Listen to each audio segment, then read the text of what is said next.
Hello बच्चों, welcome to the lecture number 2 of class 12th physics unit current electricity. Last lecture में हमने current के बारे में बहुत बेसिक से और बहुत अच्छे तरीके से इंटरेस्टिंग तरीके से जाना था कि करंट क्या होता है। उससे रिलेटेड डिफरेंट चीज़ें मैंने आपको यहाँ पे बताई थी। उसी इंटरेस्ट के साथ, उसी उमंग और तरंग के साथ आइए शुरू करते हैं आज का लेक्चर।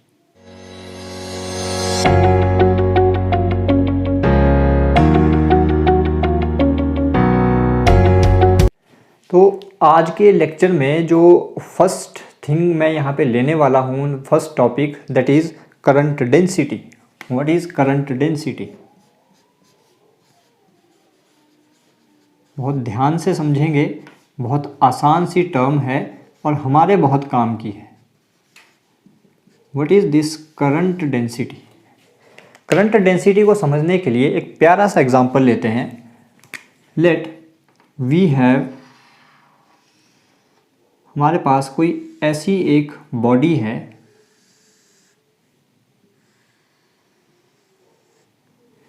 इसमें से मान लेते हैं इस तरह से चार्जेस का फ्लो हो रहा है, या आप बोल सकते हो that current is flowing in this direction. Current flow होने का मतलब चार्ज का फ्लो होना, चार्ज का फ्लो होना is called current.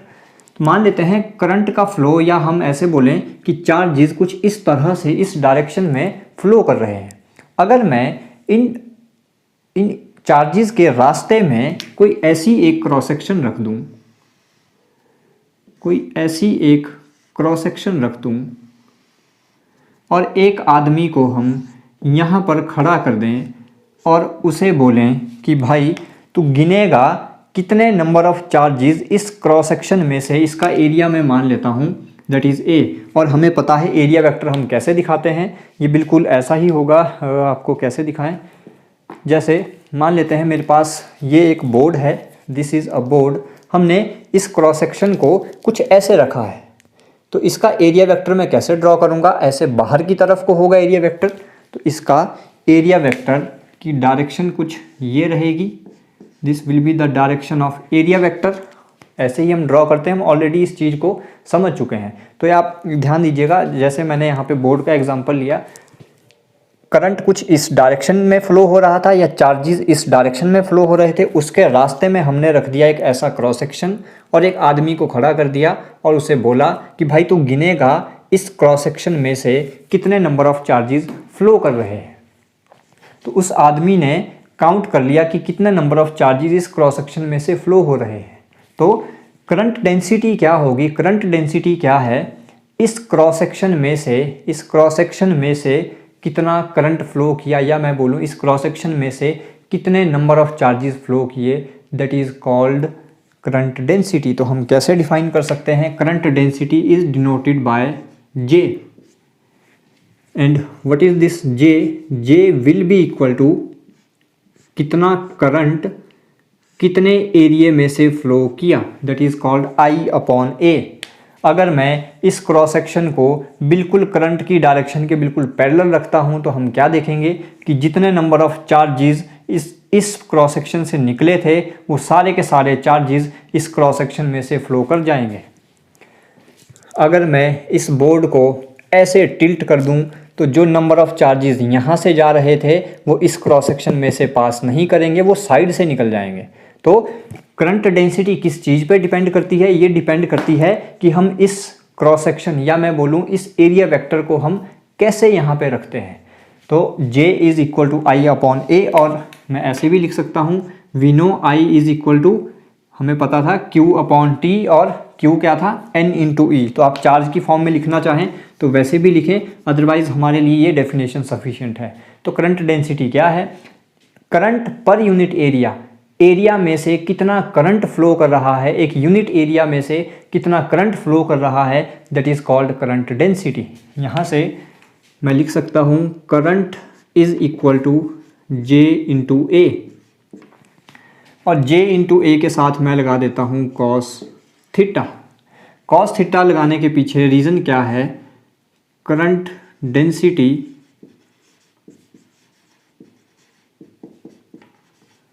Depends on area vector. मान लेते हैं अगर इसका एरिया वेक्टर कुछ इस डायरेक्शन में ना होके कुछ इस डायरेक्शन में होता, मान लेते हैं this is the direction of area vector और करंट के फ्लो करने की डायरेक्शन है ये, दोनों के बीच में एंगल थीटा, तो करंट की डायरेक्शन में इस एरिया वेक्टर का कौन सा कंपोनेंट होता, that is A cos theta. इसीलिए हमने लिखा है J into A cos theta. If theta is equal to 0 degree I will be equal to J into A.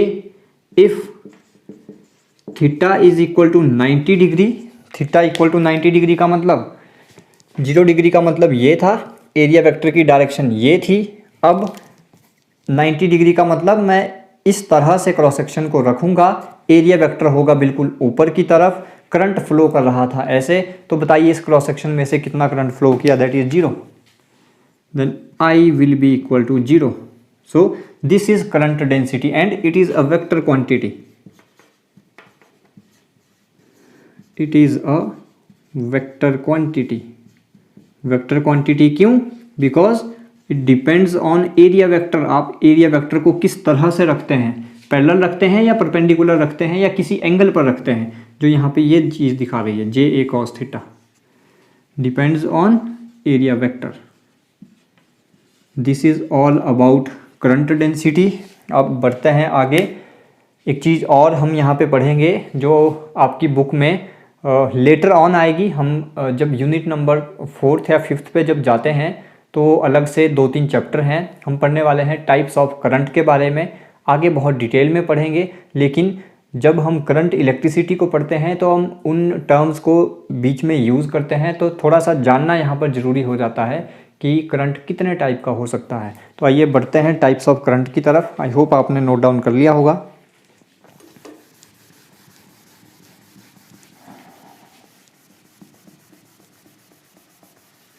Next topic is types of current.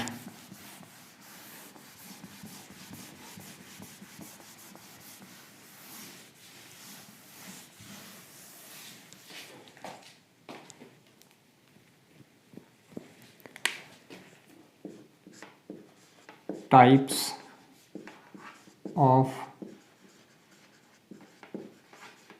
current. Types of current में सबसे पहला type, अब देखिए ये कोई फिक्स नहीं है कि करंट के हम कितने टाइप यहाँ पे लिखते हैं। कोई 2 टाइप लिखेगा, कोई 3 टाइप लिखेगा, कोई 4 टाइप लिखेगा, और पूछा जाए कि कौन सही है तो सब अपनी अपनी जगह सही हैं। हम करंट को बहुत सारे टाइप्स में डिवाइड कर सकते हैं। कुछ 3-4 मैं यहाँ पे आपको बताने वाला हूँ जिनका हम बार बार जिक्र करेंगे। सबसे पहला that is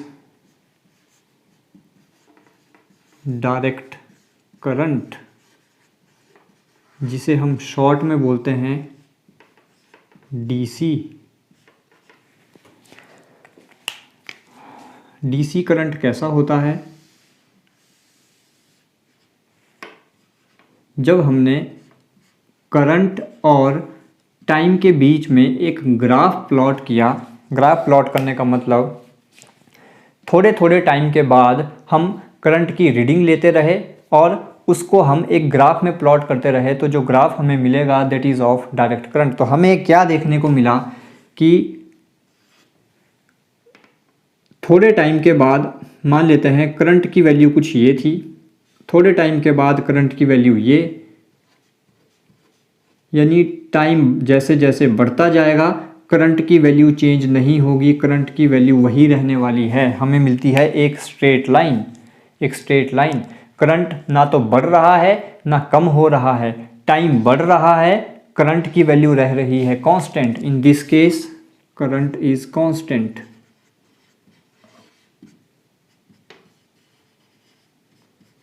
such type of current is called direct current, कि टाइम के बढ़ने पर करंट चेंज नहीं हो रहा है, करंट की वैल्यू कांस्टेंट रहती है, ऐसे करंट को हम बोलते हैं डायरेक्ट करंट। तो आप ये अपने पास जो हमने ग्राफ प्लॉट किया है करंट वर्सेस टाइम का, इसको आप अपने पास ड्रॉ कर लें। यहाँ से आपको क्लियर आइडिया मिल जाएगा कि डायरेक्ट करंट क्या होता है। इसका एक नाम और है, दैट इज़ स्टेडी करंट। तो या तो डायरेक्ट करंट बोलें या स्टेडी करंट बोलें, एक ही बात है, ध्यान रखिएगा इसको भी। तो करंट रिमेन्स कांस्टेंट, और आप ऐसे भी बोल सकते थे that magnitude of current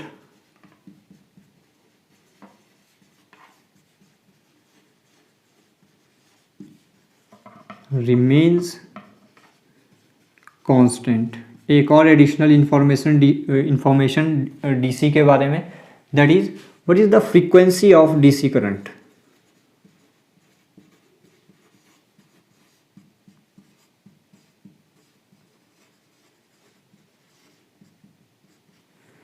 frequency of DC current होती है 0। फ्रीक्वेंसी का मतलब होता है कितने टाइम के बाद, कितनी साइकिल के बाद अपने आप को रिपीट कर रहा है, या एक सेकंड में अपने आप को कितनी बार ये रिपीट कर रहा है। तो हमने क्या देखा कि ये तो रिपीट ही नहीं कर रहा है, कांस्टेंट लाइन रहती है, वही आगे तक बढ़ती जा रही है। तो डीसी की जो फ्रीक्वेंसी होती है that is 0। Second type is that is variable current.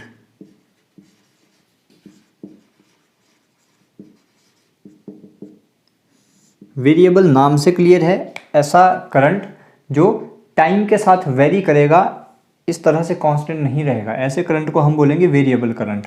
अगर इसका हम ग्राफ प्लॉट करना चाहें तो इसका ग्राफ हमें कुछ ऐसा मिलता है, करंट वर्सेस टाइम का ग्राफ कुछ ऐसा होगा, बढ़ेगा, कभी कम हो रहा है, कभी बढ़ेगा। तो इस तरह का कुछ ग्राफ हमें देखने को मिलेगा, that is of variable current. तो आप इसमें क्या लिखेंगे, magnitude of current does not remain constant.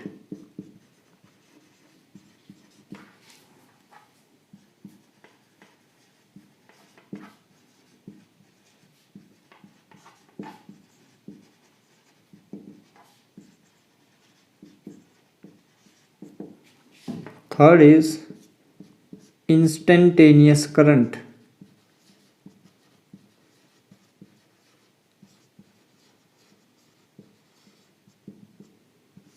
Instantaneous का मतलब होता है एट द मोमेंट। अगर इस टाइम पे मैं आपसे पूछूं, बिल्कुल इस टाइम पे एट द मोमेंट करंट कितना है, that is called instantaneous current. At the moment current कितना है, that is called instantaneous current. तो इसका हम कोई ग्राफ प्लॉट नहीं करेंगे, क्योंकि इंस्टेंटेनियस क्या है, एट द मोमेंट, जिस मोमेंट की हम बात कर रहे हैं उस मोमेंट पे करंट कितना है, that is called instantaneous current. एक बिल्कुल छोटे टाइम का current that is called instantaneous current. इसको हम और एक और चीज़ बोलते हैं, that is charging discharging current.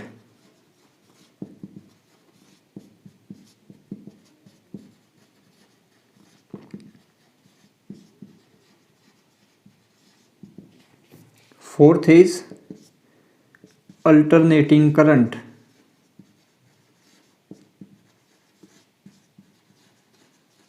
और जिसको हम बोलते हैं AC current, alternating current. DC current हमें बैटरी से मिलता है, बैटरी से हमें जो भी करंट मिलेगा दैट इज़ डीसी, और जो घरों में हमारे करंट आता है, सप्लाई आती है, दैट इज़ एसी। ध्यान रखिएगा, आपसे वाइवा में पूछा जा सकता है कि जो घरों में सप्लाई आती है वो डायरेक्ट करंट होता है या अल्टरनेटिंग करंट होता है, तो ध्यान रखिएगा that is alternating current. Next हम इसका अगर हम ग्राफ प्लॉट करें तो हमें पता है एसी का ग्राफ कैसा होता है,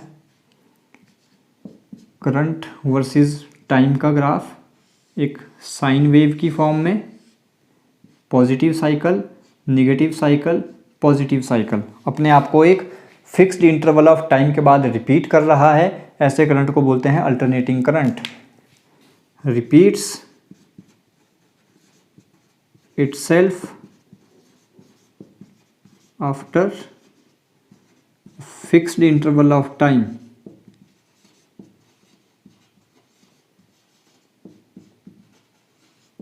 एक बार चार्जेस आगे जाएंगे, एक बार चार्जेस पीछे आएंगे। पॉजिटिव साइकिल का मतलब चार्जेस आगे गए, नेगेटिव साइकिल मतलब चार्जेस पीछे आए। काम दोनों साइकिल में होगा, पॉजिटिव में भी और नेगेटिव में भी। फॉर एग्जांपल, अगर जैसे हमारे घरों में बल्ब लगा है तो क्या आपको ऐसा दिखता है कि बल्ब जल रहा है, बुझ रहा है, जल रहा है, बुझ रहा है? ऐसा तो नहीं है। अगर स्विच ऑन है तो बल्ब जलेगा, जलता ही रहता है, ऐसा नहीं है कि आपको फ्लक्चुएशन दिखाई दे रही हो। तो पॉजिटिव और नेगेटिव साइकिल का मतलब ये नहीं है कि पॉजिटिव में जलेगा, नेगेटिव में बुझेगा। काम दोनों में होगा, पॉजिटिव में भी जलेगा, नेगेटिव में भी जलेगा। ये बिल्कुल उसी तरह से है जैसे आपने हेक्सा देखी होगी, जिसको हम अपनी लैंग्वेज में आरी बोलते हैं, कुछ काटने के लिए हम यूज़ करते हैं। फॉरवर्ड स्ट्रोक में भी हम काटते हैं, रिवर्स स्ट्रोक में भी काटते हैं। तो बिल्कुल ये साइकिल भी वैसी ही है, पॉजिटिव में भी बल्ब जलेगा, नेगेटिव में भी बल्ब जलेगा, लेकिन इसमें चार्जेस आगे जा रहे हैं, नेगेटिव में चार्जेस पीछे आ रहे हैं। That is the only difference. और हमने बोला repeat itself after a fixed interval of time, इस तरह की साइकिल होती है, इसको हम बोलते हैं sine wave. Such type of wave is called sine wave. तो अल्टरनेटिंग करंट किस फॉर्म में ट्रेवल करेगा, साइन वेव या कोसाइन वेव भी हो सकती है। इसको हम जब ऑसिलेशंस या अल्टरनेटिंग करंट को डिटेल में पढ़ेंगे तो वहाँ पे डिस्कस कर लेंगे। अभी के लिए इतना ध्यान रखें। साथ में इसकी कुछ सर्टेन फ्रीक्वेंसी होगी, क्योंकि ये फिक्स्ड इंटरवल ऑफ टाइम के बाद अपने आप को रिपीट करता है। तो हर कंट्री ने अपनी अपनी फ्रीक्वेंसी सेट कर रखी है। अगर हम इंडिया की बात करें, in India AC frequency is 50 hertz, तो ये भी ध्यान रखिएगा। This is type of current. अब नेक्स्ट आते हैं आगे ड्रिफ्ट वेलोसिटी की तरफ। व्हाट इज ड्रिफ्ट वेलोसिटी, तब तक ये सब नोट डाउन करें। नेक्स्ट अब बात करते हैं what is drift velocity. Conductor किन चीज़ों से मिलके बना होगा। We all know that conductor बहुत सारे एटम्स से मिलके बना होगा and those atoms lie very close to each other. ऐसा नहीं है कि एटम्स बहुत अलग अलग या कुछ डिस्टेंस पे सेपरेटेड होंगे। कंडक्टर एटम्स से मिलके बना है और एटम्स बहुत क्लोजली एक दूसरे के साथ अटैच्ड होते हैं। हमें ये भी पता है कि एटम्स में इलेक्ट्रॉन्स भी होंगे और पॉजिटिव आयंस भी होंगे। कंडक्टर की एक खासियत हमने पढ़ी थी जब हमने कंडक्टर के बारे में पढ़ा था कि कंडक्टर के पास एक चीज़ ऐसी होती है जिसकी वजह से वो इलेक्ट्रिसिटी को कंडक्ट कर लेते हैं। And that thing is that conductors has free electrons and those free electron are free to move, they do not remain attached to the atom. ये रैंडमली मोशन में रहते हैं और जिग जैग मोशन करते रहते हैं। तो अगर मैं बात करूं कि कितने नंबर ऑफ ऐसे फ्री इलेक्ट्रॉन्स या इनको हम बोलते हैं कंडक्शन इलेक्ट्रॉन्स किसी भी एटम या किसी कंडक्टर के पास कितने होंगे, तो हमने बात की कंडक्टर बना होगा नंबर ऑफ एटम्स से मिलके। तो उन नंबर ऑफ एटम्स के पास कितने नंबर ऑफ फ्री इलेक्ट्रॉन्स होंगे, that is infinite. Infinite number of electrons are free to move and those electrons are always in random motion. ये रैंडम मोशन में कैसे रहते हैं, इनके पास एनर्जी कहाँ से आई। एनर्जी आती है या तो हम कंडक्टर को हीट अप करते हैं या हम कहीं से कोई एनर्जी प्रोवाइड करते हैं। तो that energy is called thermal energy and electrons are always in random motion due to this thermal energy.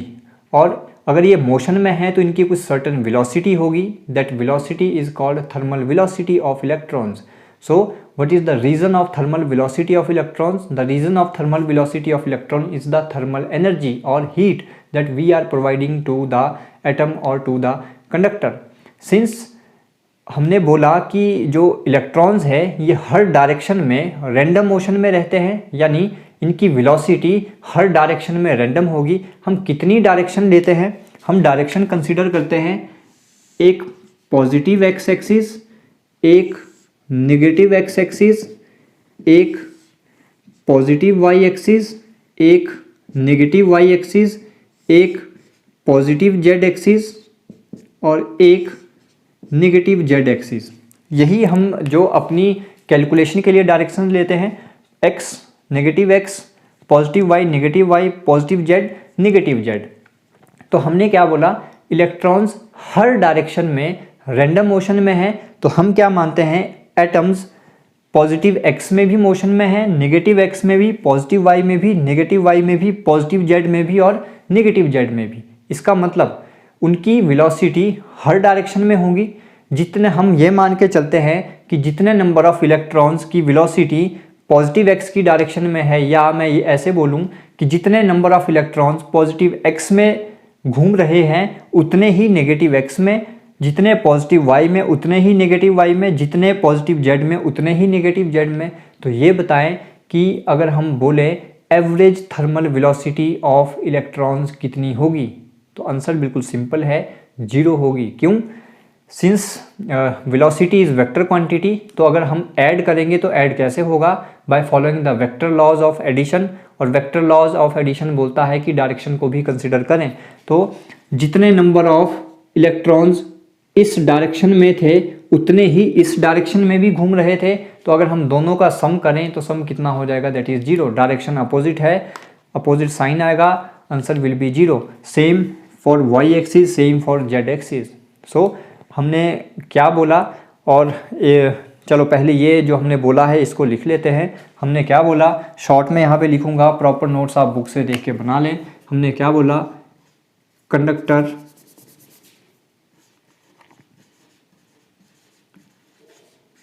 made up of number of atoms that lie very close to each other.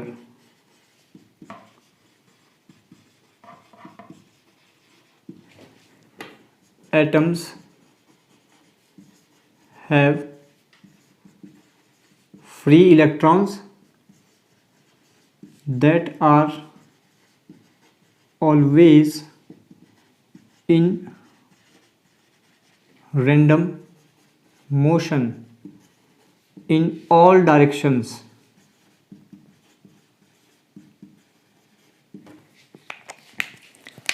Since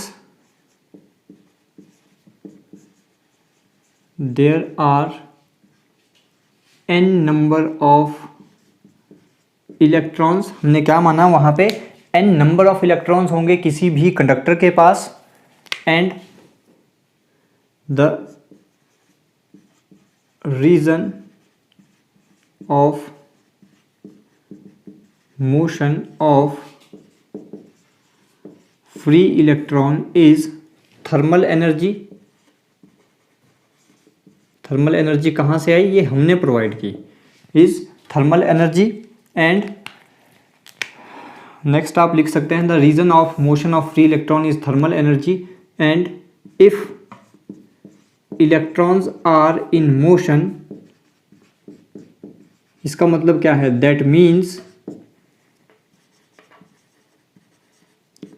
they have certain velocity, और उस velocity को हमने क्या नाम दिया, and that velocity is called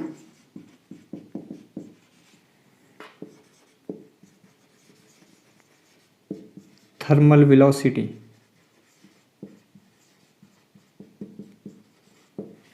So thermal velocity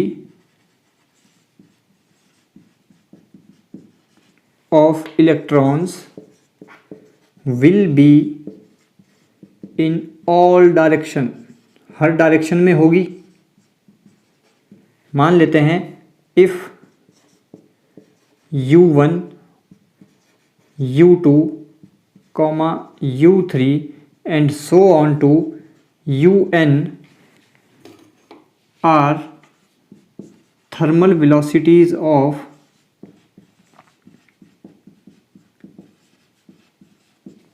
n electrons, then average thermal velocity, average thermal velocity कितनी होगी, अभी मैंने बात की। हम एवरेज कैसे निकालते हैं, अगर हमारे पास कोई 3 नंबर हैं 1 2 3, तो हम इनका एवरेज कैसे निकालेंगे, that is 1 + 2 + 3 divide by 3। Similarly हमारे पास कितने नंबर ऑफ इलेक्ट्रॉन्स हैं, n नंबर ऑफ इलेक्ट्रॉन्स, सबकी वेलोसिटी है u1 u2 u3 so on to un, तो इनकी एवरेज कैसे मैं लिखूंगा, that is u1 + u2 + u3 + so on to un, सबके साथ वेक्टर का साइन लगाएं since velocity is vector quantity, और एवरेज का मतलब डिवाइडेड बाय जितने नंबर थे, कितने नंबर थे, दैट इज़ n। कितनी होगी इनकी average thermal velocity, that is 0। क्यों 0 होगी, जितने पॉजिटिव x में उतने नेगेटिव x में, जितने पॉजिटिव y उतने नेगेटिव y, जितने पॉजिटिव z उतने नेगेटिव z, तो ओवरऑल मिला के इनकी एवरेज थर्मल वेलोसिटी कितनी होगी, that is 0। Please note down करें पहले इतना, फिर हम इरेज करके नेक्स्ट पार्ट पे चलते हैं।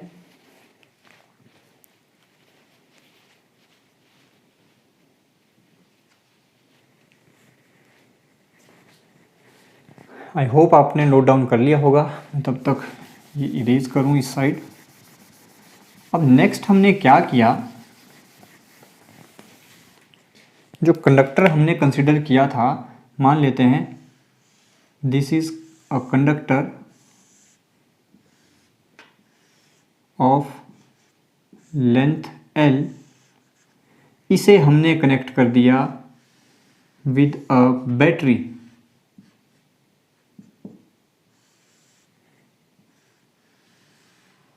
और उस बैटरी का पोटेंशियल मान लेते हैं V है।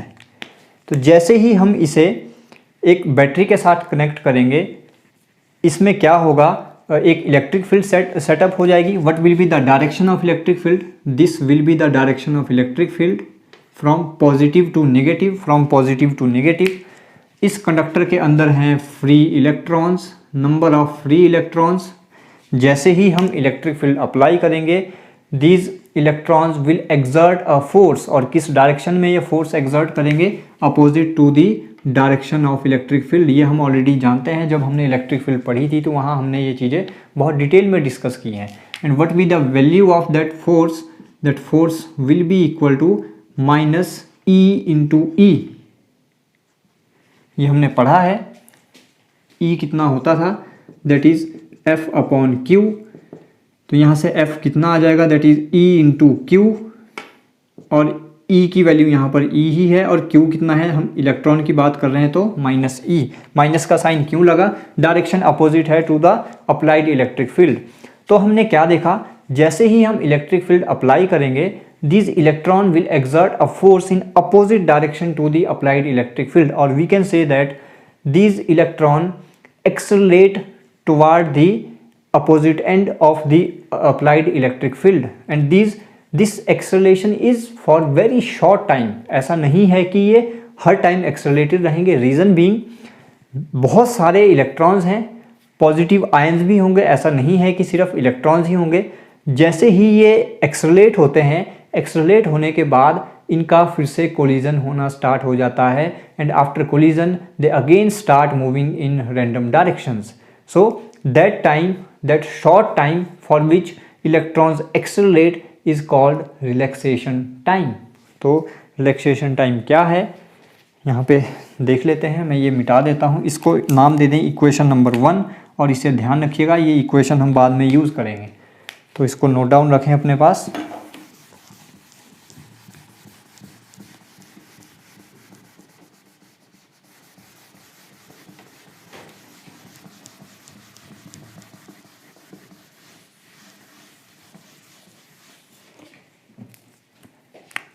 हमने क्या किया, let conductor is connected to some potential difference V,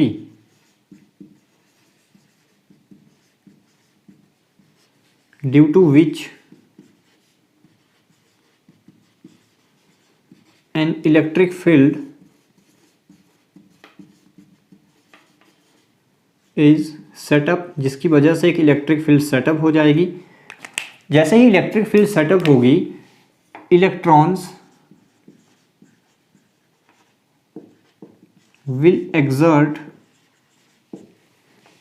a force, electrons will exert a force that is F is equal to minus E into E in the opposite direction to the electric field। और इस force की वजह से these electrons will accelerate, and due to this force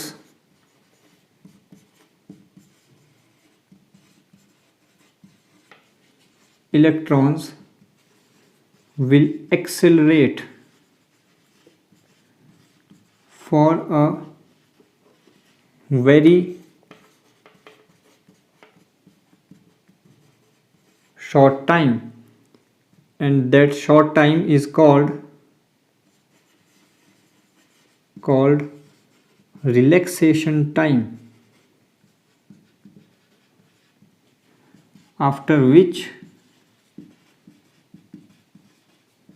electrons collide with positive ions or electrons and again start moving in random direction.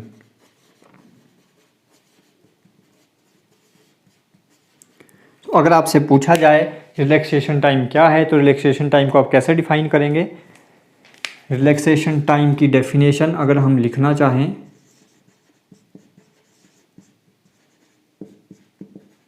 What is relaxation time?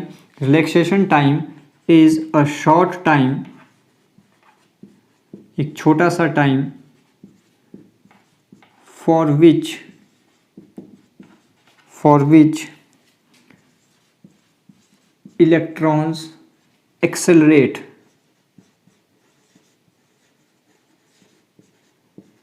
Before collision, collide होने से पहले वो छोटा सा time जिस time के लिए electrons accelerate हुए, the time is called relaxation time. तो अब एक चीज़ यहाँ पे लेते हैं, that is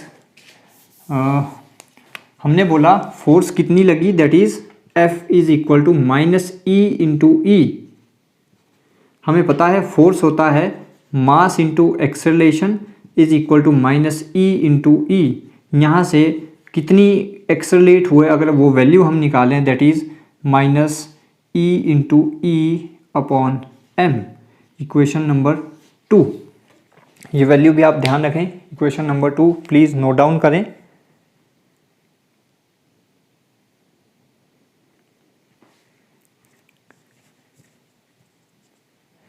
next I am erasing this part. Equation number 2 को भी आप ध्यान रखें, ये भी हम अभी यूज़ करेंगे।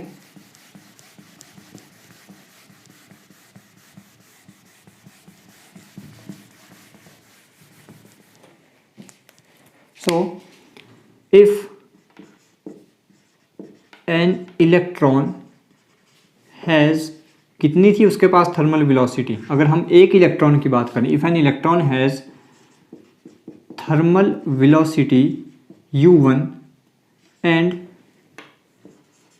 it accelerates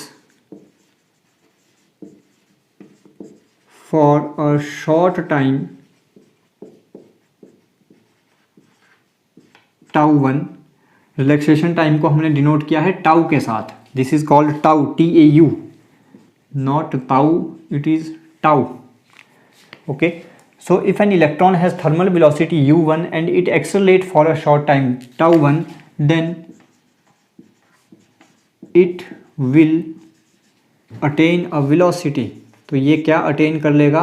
It will attain a velocity denoted by v1, and ये v1 किसके इक्वल होगा? हमें एक इक्वेशन पता है, that is v is equal to u plus at। तो u की जगह है u1 plus a into tau1। Similarly,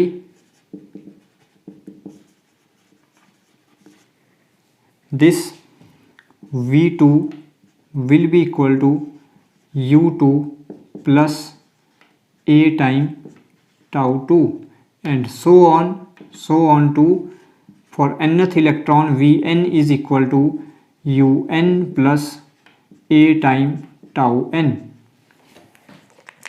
सो अब अगर हम इसकी एवरेज यहाँ पे लिखें तो एवरेज क्या होगी, दैट इज़, उससे पहले एक डेफिनेशन लिख लें, व्हाट इज़ ड्रिफ्ट वेलोसिटी।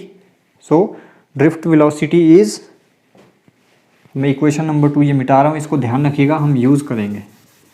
तो ये जो वेलोसिटी है, कौन सी वेलोसिटी की हम बात कर रहे हैं, If an electron has thermal velocity u1 and it accelerates for a short time tau1, then it will attain a velocity. इसी velocity को हम बोलते हैं drift velocity. So what is drift velocity? Drift velocity is that velocity with which an electron gets drifted in the opposite direction to the applied electric field for a very short time. तो इसकी definition आप note down कर लें. What is drift velocity?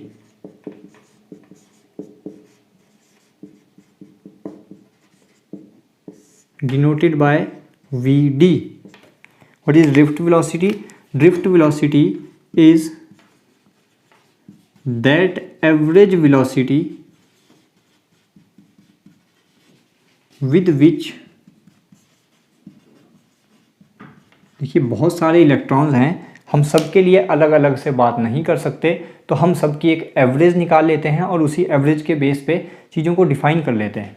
So what is drift velocity? Drift velocity is that average velocity with which electrons in the conductor gets drifted for a very short time. किसके influence पे? Under the influence of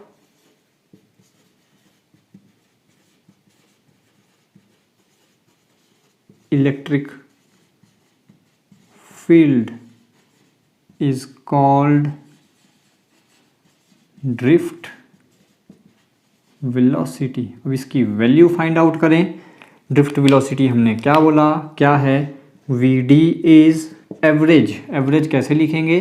that is V1 plus V2 plus so on to Vn divided by n. V1 की value put करें, that is U1 plus a τ1 plus V2 की value put करें, that is U2 plus a time τ2 plus so on to Vn की value put करें, that is Un plus a time τn whole divided by n. इसको अगर मैं ऐसे लिख लूँ, that is U1 plus U2, I hope visible होगा ये वाला part, plus so on to UN divided by n. इसे हमने अलग लिख लिया, प्लस सब में a कॉमन है, सब में a कॉमन है, τ1 प्लस सॉरी टाउ के साथ वेक्टर नहीं आएगा, plus so on to τn divided by n. Equation number 1 से देख के बताएं ये वैल्यू किसके इक्वल थी? ये वैल्यू थी 0. So putting the value here from equation number 1 we will get what we will get. I hope आपने नोट डाउन कर लिया होगा. So Vd is equal to 0 plus A की वैल्यू पुट करें. ए की वैल्यू क्या थी? हमने लिखा था F is equal to minus E into E. F था MA equal to minus E into E. यहाँ से ए की वैल्यू थी माइनस ई अपॉन एम. तो ए की वैल्यू पुट करेंगे इक्वेशन नंबर 2 से, minus E upon M into τ1 plus τ2 plus so on to τn. इसको हम डिनोट करते हैं टाउ के साथ, that is relaxation time. So value of drift velocity is equal to minus E upon M into tau. This is the value of drift velocity. Important derivation है, exam में कई बार पूछा जाता है. प्लीज़ नोट डाउन करें ये सारी value. Next topic, very important topic, what is the relation between drift velocity and current. हम कंसिडर करके चलते हैं, ये आज का लास्ट टॉपिक है, फिर यहीं पर आज हम कंक्लूड करेंगे. Consider a conductor of length L. मान लेते हैं इस कंडक्टर की लेंथ है L and area of cross section is A and it is connected to battery of potential difference V. Free electrons move करेंगे, ये डायरेक्शन होगी अप्लाइड इलेक्ट्रिक फील्ड की। ड्रिफ्ट वेलोसिटी की डायरेक्शन कुछ ये रहेगी, हम ऑलरेडी लास्ट टॉपिक में कर चुके हैं। इलेक्ट्रॉन्स मूव करेंगे opposite to the direction of applied electric field. तो हमने क्या क्या कंसीडर किया, consider a conductor of length L and area of cross section equal to A। Area of cross section हमने माना A। Then volume of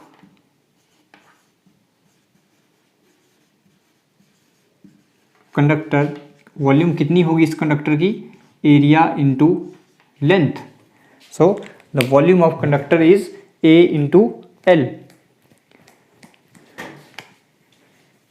Let there are n number of electrons per unit volume, then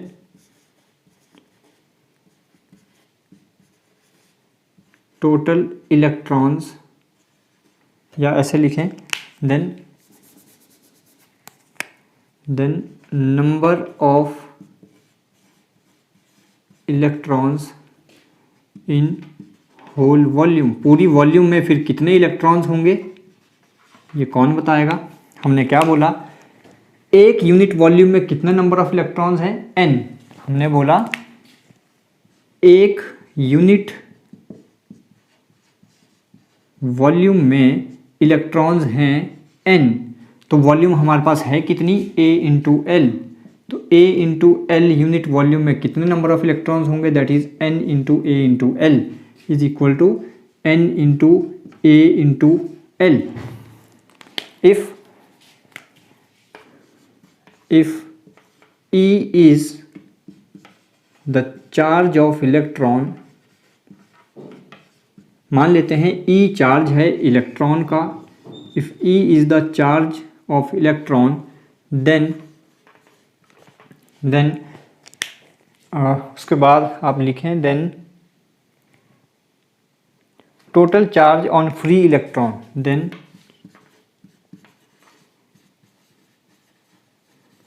total charge on free electrons in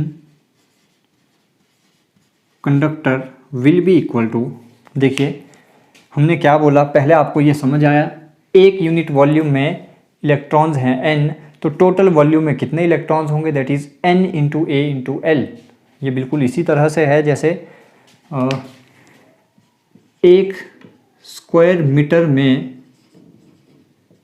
मान लो 2 लोग बैठे हैं, तो 5 square metre में कितने लोग बैठेंगे, that is 2 into 5 equal to 10। बिल्कुल ऐसे ही है, एक यूनिट वॉल्यूम में n नंबर ऑफ इलेक्ट्रॉन्स थे, तो a इंटू एल वॉल्यूम में कितने इलेक्ट्रॉन्स होंगे, that is n into a into L.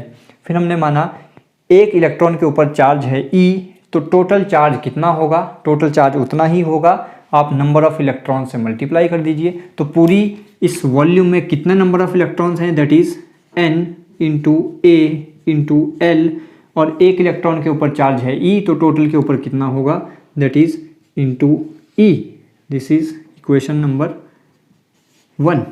इतना नोट डाउन करें।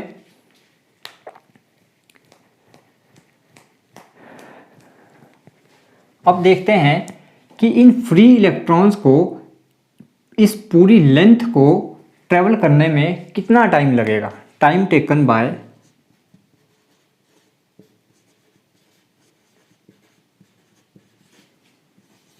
इलेक्ट्रॉन्स टू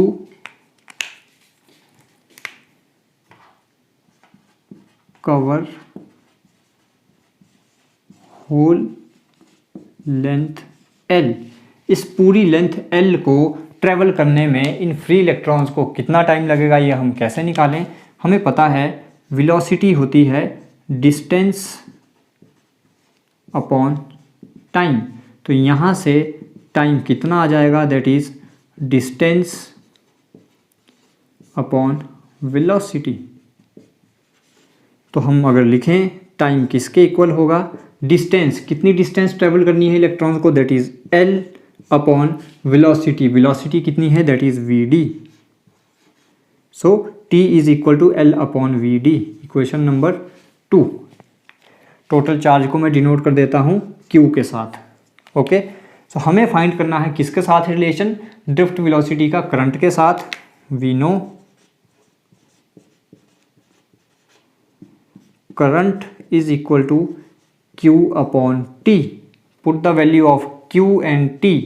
Q की वैल्यू है N into A into L into E upon T की वैल्यू है L upon V D. L से L cancel, we will get visible I is equal to N into A into E into V D.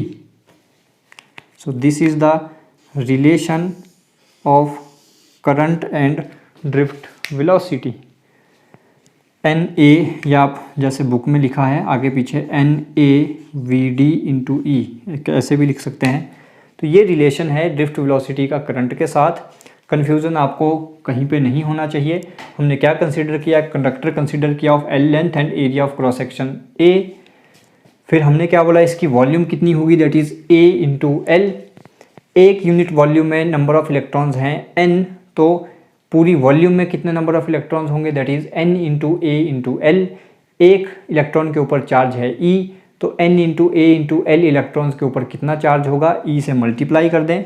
फिर हमने देखा कि इस पूरी length को ट्रैवल करने में इन इलेक्ट्रॉन्स को कितना टाइम लगेगा, वो हमने ये वाला रिलेशन यूज़ करके यहाँ पे लिखा। फिर हमें चार्ज करंट का फॉर्मूला पता है, that is Q upon T, values को पुट किया और हमारे पास आंसर आ गया। तो आज के लिए इतना ही रखते हैं। नेक्स्ट लेक्चर में ओम्स लॉ के साथ हम स्टार्ट करेंगे। तब तक नोट्स प्रॉपर बनाइए, घरों में रहिए, सुरक्षित रहिए। Thank you so much.